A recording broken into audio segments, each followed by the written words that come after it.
आज आप लोगों के द्वारा सड़क मार्च निकाला गया और थाने के पास भी आप लोग गए हैं, वहाँ भी नारेबाजी की, जिसके बाद आप लोग प्रखंड पर पहुँचे हुए हैं। यहाँ भी आप लोग प्रदर्शन कर रहे हैं और नारेबाजी कर रहे हैं, इसका मुख्य कारण क्या है? देखिए, ये भारतीय कम्युनिस्ट पार्टी का कार्यक्रम है और भारतीय कम्युनिस्ट पार्टी लौरिया अंचल परिषद की ओर से आज हम लोग 21 सूत्री मांगों को लेकर के प्रखंड सह अंचल कार्यालय पर प्रदर्शन कर रहे हैं। मुख्य मांग हमारा ये है कि अभी जो समाज में, देश में बेतहाशा महंगाई बढ़ रही है, बेरोजगारी बढ़ रही है, भ्रष्टाचार बढ़ रहा है, उसको नियंत्रित किया जाए जनता के हित में। दूसरी बात, जो हमारे किसान आज आत्महत्या करने के लिए मजबूर हैं, कर्ज से दबे जा रहे हैं। अभी बारिश का मौसम है, बारिश नहीं हो रहा है, धान की फसल बर्बाद होने के कगार पर है। पिछले दिनों हम लोगों ने लड़ करके और डीजल अनुदान की राशि के भुगतान की बात हम लोगों ने कराया। तमाम किसानों ने डीजल अनुदान के लिए फॉर्म भरा, 75% फॉर्म रिजेक्ट कर दिया गया। अभी तक किसानों के डीजल अनुदान का पैसा नहीं मिला। आज किसान हमारे कर्ज में डूबते जा रहे हैं और कर्ज नहीं चुकाने के कारण आत्महत्या करने के लिए मजबूर हो रहे हैं। इसलिए हम लोगों ने मांग किया है कि हमारे तमाम किसानों के सभी तरह के कर्ज माफ़ किए जाए। सरकार किसानों का कर्ज माफ़ करने के नाम पर रोती है कि सरकार के खजाना में पैसा नहीं है। हिंदुस्तान के तमाम तरह के किसानों ने जो कर्ज लिया है, चाहे वो केसीसी का कर्ज हो या फिर एग्रीकल्चर इक्विपमेंट पर उसने जो कर्ज लिया या मिलियन सॉइलर ट्यूब के अंदर खर्च लिया, ये कुल खर्च जो है वो 7,000 करोड़ रुपया खर्च आता है, वो कर्ज है। उसको माफ़ करने के लिए सरकार के पास पैसा नहीं है। और अभी आपने देखा होगा कि एक GTV के मालिक सुभाष चंद्रा का 5,000 करोड़ रुपया एक झटके में माफ़ किया गया। अभी रिजर्व बैंक ऑफ इंडिया ने जो रिपोर्ट दाखिल किया, उसमें उसने कहा है कि 2014 से लेकर के अगस्त 2023 तक इस देश के बड़े कॉरपोरेट घराने के लोग जो हैं, जिनका 55,000 करोड़ रुपये का जो ऋण था उसको राइट ऑफ कर दिया गया, उसको नॉन प्रॉफिटेबल फंड में डाला गया, उसको माफ़ किया गया। तो एक तरफ देश के उद्योगपतियों के पैसे माफ़ हो रहे हैं और दूसरी तरफ इस देश के भगवान कहलाने वाले किसान आत्महत्या करने के लिए मजबूर हो रहे हैं। इसलिए हम लोगों ने इस सवाल को उठाया है कि जब कॉरपोरेट घराने का कर्ज सरकार माफ़ कर सकती है, तो किसानों का भी कर्ज माफ़ करके उनको आत्महत्या करने से रोकना चाहिए। अभी तक पिछले 3-4 वर्षों में गन्ने के मूल्य में कोई बढ़ोतरी नहीं की गई।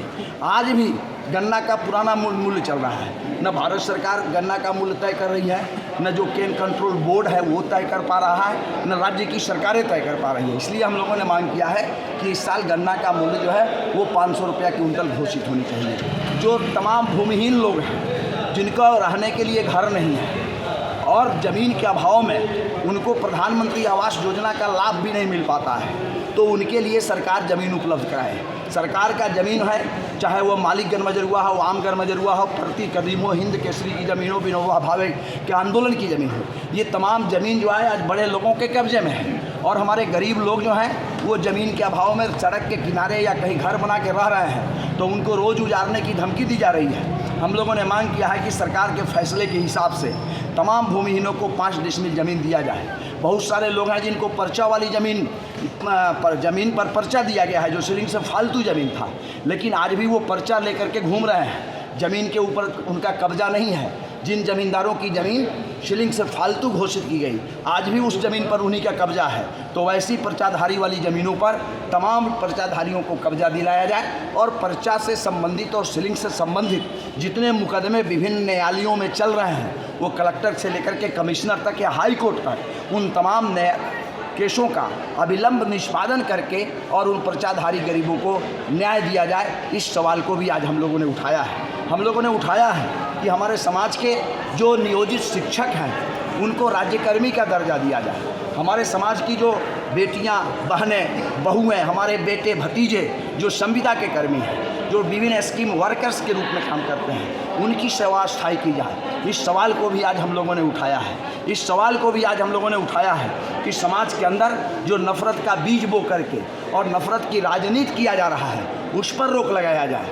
इस सवाल को भी आज के प्रदर्शन के माध्यम से हम लोगों ने उठाया है। हम लोगों ने उठाया है कि ICDS कार्यालय में बड़े पैमाने पर भ्रष्टाचार है और ICDS के जो पदाधिकारी हैं, चाहे वो CDPO हो, चाहे वो LS हो, वो लोग बंदरबात कर रहे हैं। जो लाभ गरीबों को गाँव में मिलना चाहिए, आंगनबाड़ी केंद्रों पर मिलना चाहिए, वो लाभ उनको नहीं मिल पा रहा है। इसलिए ICATDS कार्यालय में जो भ्रष्टाचार है उस पर रोक लगाया जाए। ऐसे ही हम लोगों ने सवाल उठाया है। आप लौरिया के बारे में मैं आपको कहना चाहता हूँ, आप लौरिया में बराबर देखते होंगे कि जो सब्जी विक्रेता हैं, फल विक्रेता हैं, मांस मछली विक्रेता हैं, वो रोड के किनारे बेचते हैं और हमेशा उनको उजाड़ने की बात होती है। आज तक लौरिया में प्रशासन के द्वारा या नगर पंचायत का गठन हुए भी कुछ दिन हो गया, आज तक उनके लिए अस्थायी बाजार की व्यवस्था नहीं की गई। हम लोग ये मांग करने आए हैं कि लौरिया के जो रोड के किनारे सब्जी फल बेचने वाले हैं, मांस मछली बेचने वाले लोग हैं, उनके अस्थायी बाजार की व्यवस्था किया जाए। इस सवाल को भी आज के प्रदर्शन के माध्यम से हम लोगों ने उठाया है। हम लोगों ने इस सवाल को भी उठाया है कि जल नल योजना में बड़े पैमाने पर लूट हुई है। आज भी 75% पंचायतों में आप जाएं जहां जल नल योजना का लाभ लोगों को नहीं मिल रहा है। एक ही पंचायत के कुछ वार्ड में जल नल योजना का लाभ मिल रहा है, बाकी पंचायतों में नहीं मिल रहा है। और जांच के नाम पर खानापुरी हो रही है, बंदर बांट हो रहे हैं। हमारा साफ साफ मांग है, भारतीय कम्युनिस्ट पार्टी मांग करती है कि जल नल योजना ये बिहार सरकार की एक महत्वाकांक्षी योजना रही है और उसका मकसद रहा है कि लोगों को दूषित जल के कारण जो बीमारी होती है उससे बचाने के लिए जल नल योजना को चलाया गया।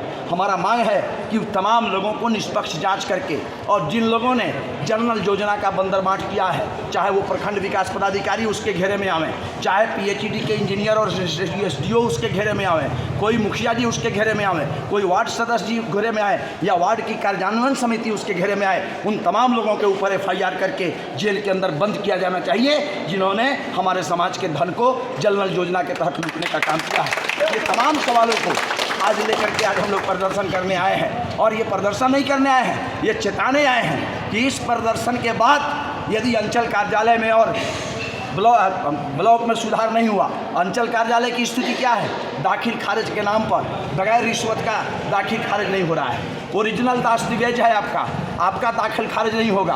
फर्जी दस्तावेज लेके आइए, 20,000 रुपया यहाँ के कर्मचारियों को दीजिए, उसका दाखिल खारिज हो जाएगा।